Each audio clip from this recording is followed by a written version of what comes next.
আমাৰ বড়োচা news channel লগতে news 24 Bodoland news channel সকলো দৰ্শকসকললৈ মই নমস্কাৰ যাচিছোঁ।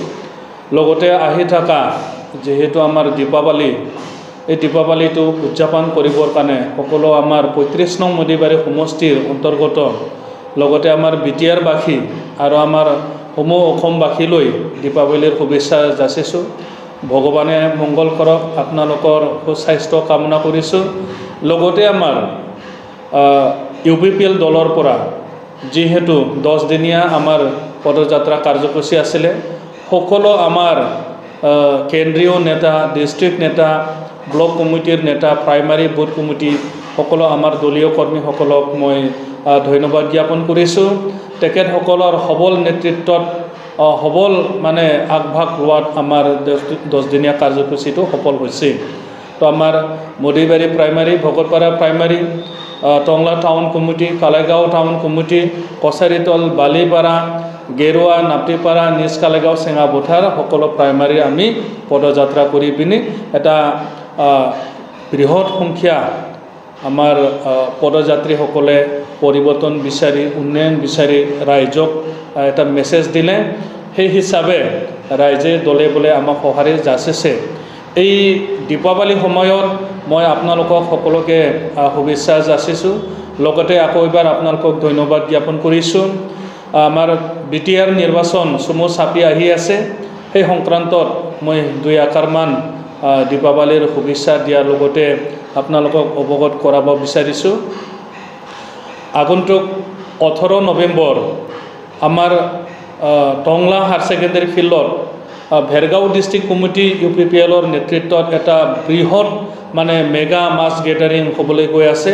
তো আমাৰ 35 নং মদিবাৰী সমষ্টিৰ পৰা 6,000-ৰ পৰা 7,000 তাতে অংশগ্ৰহণ কৰিব। অলৰেডি আমাৰ কোনটো প্ৰাইমাৰীৰ পৰা কিমান আহিব, কোনটো বুথ কমিটিৰ পৰা কিমান আহিব, সেইটো আমাৰ হিচাপ হৈ গৈছে।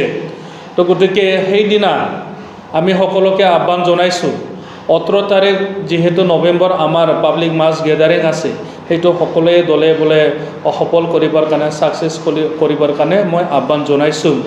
লগতে সকলো BTR বাকী ৰাইজে এটা পৰিৱৰ্তন চৰকাৰ বিচাৰিছে, এটা সম অধিকাৰ সম উন্নয়নৰ চৰকাৰ বিচাৰিছে, সকলো জাতি জনগোষ্ঠী মিলি জুলি থাকিবলৈ বিচাৰিছে। সেয়ে আমাৰ BTR বাকী ৰাইজে এইবাৰ UPPL চৰকাৰ অহাটো বিচাৰিছে। তো সকলো ৰাইজে নিজা নিজা সিদ্ধান্ত লৈছে। এইবাৰ টকা পইচাৰ খেল বা টকা পইচাৰ যাদু নচলিব। ৰাইজে বুজি পাইছে 17 বছৰ দিনটো এনে নহয়, ল'ৰা ছোৱালীৰ খেল ধেমালিৰ সময় নহয়। গতিকে 17 বছৰ সময়ত এজন ছোৱালীও মানে বিয়া হ'ব পৰা এটা বয়স হৈ যায়। তো গতিকে আৰু আমি 5টা বছৰ বা আৰু এনাদাৰ 17টা বছৰ লছ কৰিব খোজা নাই। ইয়াৰ কাৰণে ৰাইজে এইবাৰ পৰিৱৰ্তন বিচাৰিছে। তো গতিকে সকলোকে ধন্যবাদ জ্ঞাপন কৰিছোঁ। সদশেষত অন্য ৰাজনীতি দলবিলাকো নিজৰ নিজৰ শক্তি দেখাবৰ কাৰণে কিছু পৰিকল্পনাবিলাক কৰি আছে। যোৱা 6 তাৰিখে আমাৰ BJPৰ গণসমাৱেশ হৈ গ'ল। অহাকালি 12 নৱেম্বৰ আমাৰ কলাইগাঁও কলেজ প্ৰাংগণত হাগ্ৰামা মহিলাৰী তথা BPFৰ এটা গণসমাৱেশ হোৱা বুলি শুনিছোঁ। তাতে নিজৰ নিজৰ শক্তি দেখাবৰ কাৰণে সকলোৱে চেষ্টা কৰিছে। আমাৰ অন্য দলৰ নিচিনা ইমান টকা পইচাৰ শক্তিশালী নাই, কিন্তু আমাৰ মানসিকভাৱে চিন্তাধাৰা পৰিৱৰ্তন বিচৰা ৰাইজৰ সবল স্থিতিত আমি 18 তাৰিখ যেহেতু মাছ গেডাৰিং আছে সেইটো আমি দেখাম। লগতে আমি মদিবাৰী সমষ্টিত নিজাববীয়াকৈ পৰৱৰ্তী সময়ত এটা বৃহৎ সংখ্যাৰ কমচে কম সেইদিনাই ডিচিশ্যন হৈ যাওক 10-12 হাজাৰ আমি মাছ গেডাৰিং কৰি দেখাম বুলি আজি আমি সকলো আমাৰ নেতা কৰ্মীসকলক অৱগত কৰাইছোঁ। তো আকৌ এবাৰ মই সেইটো ক'ব বিচাৰিছোঁ, সকলো ৰাইজক আহ্বান কৰিব বিচাৰিছোঁ যে আমি 500-1000ৰ পিছে পিছে নদৌৰি একচুৱেল আমাৰ ডেভেলপমেণ্ট যিহেতু ৰাস্তা ঘাট হোৱা নাই, ৰাস্তা ঘাটবিলাক হ'ব লাগিব। ল'ৰা ছোৱালী মানে যোনে কোৱালিফাইড থকা কোৱালিটি থকা ল'ৰা ছোৱালীবিলাকে চাকৰি পোৱা নাই, তেখেতসকলৰ ভৱিষ্যত চাকৰিৰ কাৰণে আমি UPPL দলক সমৰ্থন দিব লাগিব বা ভোট দি আমি জয়যুক্ত কৰিব লাগিব। লগতে BTR চুক্তি ৰূপায়ণৰ কথা আছে। ইয়াতে আমি শুনিবলৈ পাইছোঁ কিছু আমাৰ অন্য ৰাজনীতি দলবিলাকে গাঁও কৰ্তনৰ নামত চুহি লোৱা বুলি আমি শুনিছোঁ, টকা পইচা এনেকুৱা দান বৰঙণি লোৱা বুলি আমি শুনিছোঁ। কিন্তু আমাৰ BTR চুক্তিত এটা আছে, গাঁও কৰ্তন কৰিবও পাৰে স্ব ইচ্ছা অনুযায়ী আৰু সোমাবও পাৰে। এক্সক্লুশ্যন ইনক্লুশ্যন বুলি কোৱা হৈছে। এইটো অলৰেডি ভাৰত চৰকাৰ অসম চৰকাৰে এটা আয়োগ গঠন কৰিছে, এটা কমিশ্যন গঠন কৰিছে। কমিশ্যনবিলাকে জাষ্ট মিটিং হৈছে, অফিচ তেখেতসকলে ল'ব, গাইডলাইন্স বনাব আৰু যেনেকুৱা NRC বিলাকৰ হেয়াৰিং হৈছে এনেকুৱা গাঁও কৰ্তনৰ হেয়াৰিং হ'ব। বহুত চিষ্টেমেটিক এতিয়াও বাকী আছে। গতিকে সকলো ৰাইজক, আমাৰ মদৈবাৰীবাসী ৰাইজক, BTR-বাসী ৰাইজক অকল ইলেকশ্যন ইছ্যুৰ কাৰণে কোনোবা ইলেকশ্যন ইছ্যু বনাইছে, ইয়াৰ কাৰণে আপোনালোকে এই গাঁও কৰ্তন কৰিবৰ কাৰণে হাবা ধৰি নাখায় যেন কমচে কম 6 মাহ 7 মাহ এনেকুৱা আৰু প্ৰয়োজন সোমাই আছে।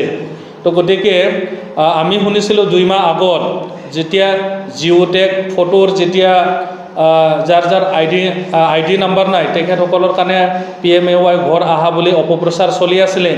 1 মাহৰ পিছতে ঘৰবিলাক আহিব বুলি কৈছিলে, কিন্তু যোনে যোনে অপপ্ৰচাৰ কৰিছে, যোনে যোনে ঘৰে ঘৰে সোমাই প্ৰতিশ্ৰুতি দিছিল 1 মাহৰ ভিতৰতে প্ৰধানমন্ত্ৰী আৱাস যোজনা ঘৰ দিম বুলি, কিন্তু আজি 2 মাহ অতিক্ৰম হৈ গ'ল, কোনো এটা ঘৰ দিবলৈ সক্ষম হোৱা নাই। গতিকে আমি কৈছিলোঁ ৰাইজক যে এইবিলাক ভুৱা মিছা প্ৰতিশ্ৰুতি অকল ইলেকশ্যনৰ কাৰণে কৰিছে। তো এই এনেকুৱা গাঁও কৰ্তনৰো এটা ভুৱা প্ৰতিশ্ৰুতি, এইটো মিছা অকল ইলেকশ্যন ইছ্যু তেখেতসকলে বনাইছে। তো মই আপোনালোকক অনুৰোধ কৰিছোঁ, কোনটো ভাল হ'ব কোনটো বেয়া হ'ব আপোনালোকে নিজৰ বিবেক বুদ্ধিৰে চিন্তা কৰি পিনি ভোটটো দিয়ে যেন। 17টা বছৰ আপোনালোকে চালে, BJP চৰকাৰো আমি কোৱা নিচিনা হয় 5টা বছৰ অসম চৰকাৰ চলালে, কিন্তু লক্ষণীয়ভাৱে কোনো ডেভেলপমেণ্ট কৰিব পৰা নাই। 730 টকা মাহত দিলে কোনো মানে মহাজন হৈ নাযায়, কৰ্মসংস্থাপন নাপায়, জীয়াই থকাৰ ব্যৱস্থা নাপায়।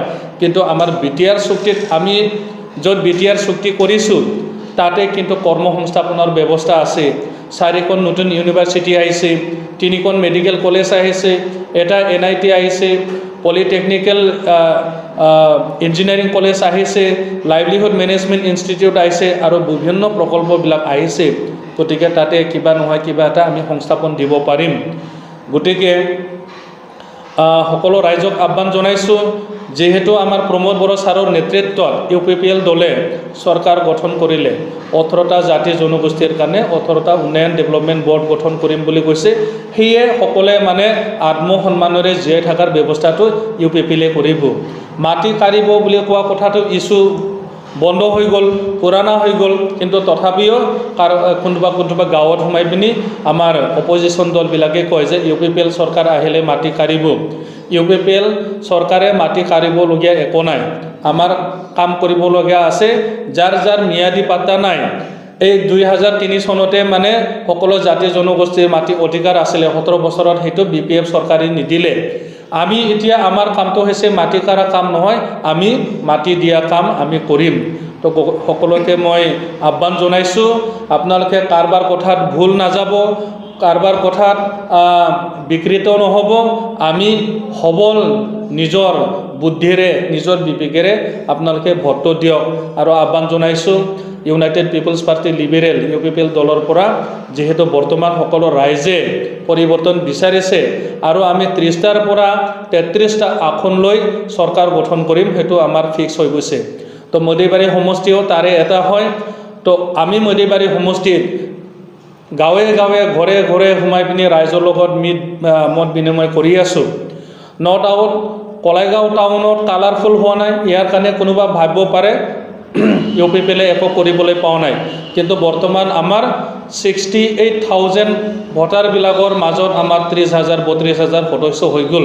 তো আমি গ্ৰাম্য অঞ্চলত বিশেষকৈ কাম কৰিছোঁ। ইয়াৰ কাৰণে সকলো আমাৰ দলীয় কৰ্মীসকলক, কেন্দ্ৰীয় নেতা, ডিষ্ট্ৰিক্ট নেতা, ব্লক নেতা প্ৰাইমাৰী বুথ কমিটি নেতাসকলক অনুৰোধ জনাইছোঁ আপোনালোকে যিমান আমাৰ মেম্বাৰ সদস্য হৈ গ'ল সেইটো ইনটেক কৰক আৰু আমাৰ জয় নিশ্চিত মদিবাৰী সমষ্টি UPPL দলে শেষ হাঁহি মাৰিব যোনে যিমান মন্ত্ৰ মাৰক তন্ত্ৰ মাৰক সেইটো কাম নিদিব কাৰণ মই বাৰম্বাৰ কৈ আহি আছোঁ এইবাৰ ভগৱান আমাৰ লগত আছে তো সকলোকে আকৌ এবাৰ সকলো অসমবাসী বিটিআৰবাসী তথা আমাৰ ৩৫ নং মদিবাৰী সমষ্টিৰ সকলো আমাৰ ৰাইজক মই আকৌ এবাৰ দীপাৱলীৰ শুভেচ্ছা জনাইছোঁ আৰু সকলোকে মই নমস্কাৰ যাচিছোঁ ধন্যবাদ